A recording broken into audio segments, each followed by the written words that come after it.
to kontakt sa ljudima koji su u džehlu, koji su drugačije podučeni, koji su drugačije odgojeni, ne znači da mi popuštamo i budemo kao oni.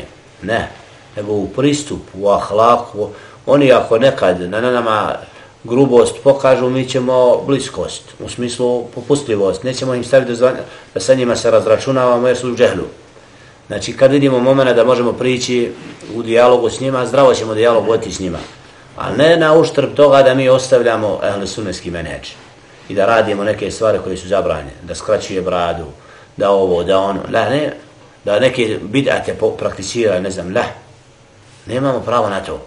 Na nama, iako bi u početku moramo biti čudni zbog brada, zbog nošnje, zbog ovoga, zbog onoga, žena u nikabu i slično, bit ćemo na određen način čudni, jedinke.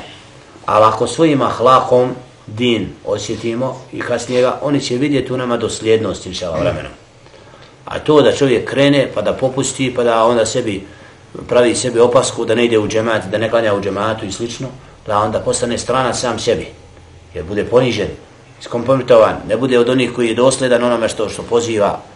Tako da inšala ta dosljednost koja spominješ u startu treba da dođe ponovo na scenu inšala. Ali sa novim iskustvima nakon 5-10 godina, znači da čovjek ima načine da komunicira sa džahilom na mudriji način u smislu. Jer možda neki prvi početci u davetu u regijama inače, ta isključivost, da ljude koji vidimo da su u džehlu, da prema njima se ponesemo kao prema nekome koji je džehennemlija, neprijatelj, da budemo krajnije kategorični. Znači moramo uzeti u obzir njegov džehl. Moramo Allah zbog džehla oprostiti mnogo šta, a mi smo naučili ispravno kako mu sad to dostaviti ispravno. Da li ćemo ga razuvjeriti, da li ćemo uspjeti, to su dugi nekad procesi. Nekad možda nećemo uspjeti nikako kod starijih generacija, ali je bitno stvoriti moment da mi nastupamo mudro i da znači, dostavljamo istinu i ne povlačimo se od nje na račun nečega, a da nas ne opterećuje to što mnoštvo ljudi nije s nama. I mnoštvom dobrih dijela, ibadeta, ustrajavanja, vraćanja Allahu uvijek, da čovjek imanski ima svoju kondiciju, da uvijek osjeti da je jak imanski, tako da zabluda ne može na njegovo srce lako. Znači, to je puno bitno, odnos prema Allahu subhane.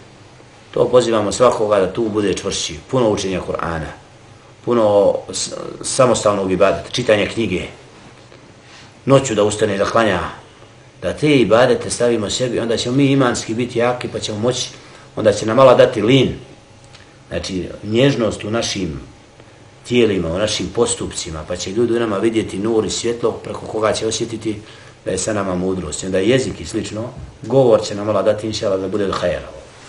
Jer kad se čovjek obraća Allahu subhanahu wa ta'ala, onda ga je Allah jača pa postane mudr u djelima svojim, znači da ga Allah zasluva opaskih i grešaka. A zaista taj odnos prema Allahu subhanahu, što god je jači odnos prema Allahu subhanahu, manje opaski, manje grešaka u praksi, u drugim segmentima. Zato vezivati se što više u ibadet, Allahu subhanahu. Nam. Slušanje dersova, sticanje znanja, to su prioriteti koje moramo davati. Čitavanje dijela od ahlusunske uleme, metode daveta, znači neke teme koje su bitne pročitati da bi čovjek mogao kasnije da nastupa, etika razilaženja u islamu i slično. Znači da čovjek ima ispravan pristup u problemu, u problematici koja ga okružuje.